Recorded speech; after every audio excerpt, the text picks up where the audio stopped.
Shabbat Shalom, Shabbat Shalom.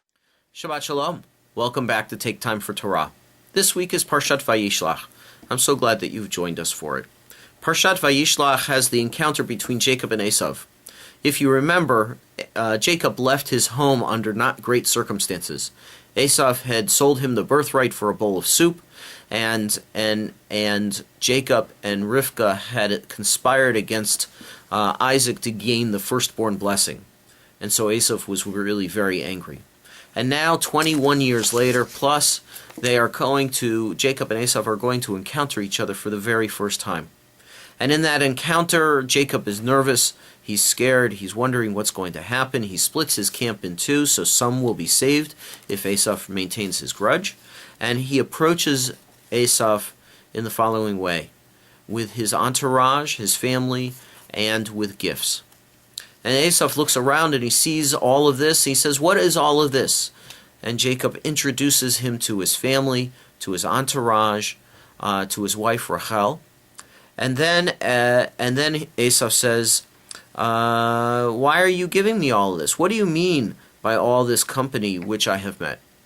And Jacob answers that, "I wanted to gain favor for you."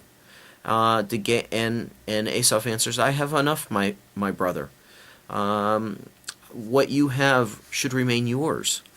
But Jacob says, "No, I pray you, if you would accept my gifts to you, you would do me this favor and accept the face of, because when I see you, I see the face of God, and you have received me favorably. Please accept my present which has been brought to you, for God has favored me with plenty." And when he urged him, Esav accepted. I'm thinking about, what does it mean to accept gifts? You know, we're coming into the Hanukkah season and the holiday season, and what does it mean to accept gifts and compliments? Well, the gifts, let's talk about that for a moment.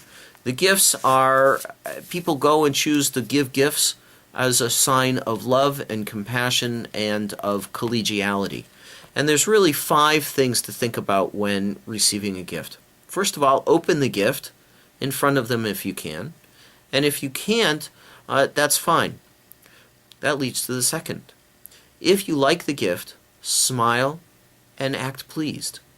And if you don't like the gift, smile and act pleased anyway, because you want to compliment the person and make them feel good because they took the time. Number 3, thank them. Thank them by telling them how they will use it. So, for example, if I receive a scarf, I will thank the person and say, "Thank you. Oh, it's going to be so warm for me this winter." 4, write a thank you note. Thank you notes are very important. I know they've lost vogue in recent times, but the thank you note acknowledges you received the gift. It also acknowledges how pleased you are that that person took the time to give you a gift. And finally, the last, do with the gift as you please.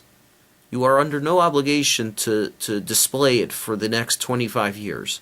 All you have to do is acknowledge and say thank you. And on the giver's part, don't ask about the gift unless you think the person may not have received it. And the one who received the gift should appreciate the giver for what he or she has done. In terms of compliments are very difficult. I know that very well. The power of receiving a compliment is to say thank you. Those 2 little words, just say thank you. Because thank you acknowledges the generosity, the compassion, and the favor with which that person has shown to you, and it also is simple and profound and easy. You see, you don't want to minimize that by saying, "Oh, thank you, you shouldn't have done this," or "I don't deserve this." Don't minimize the worthiness of the compliment because you minimize the person giving it. Don't degrade the value of the compliment either. You know, even though you may have just been doing your job, it's the way in which you do your job that person is appreciating.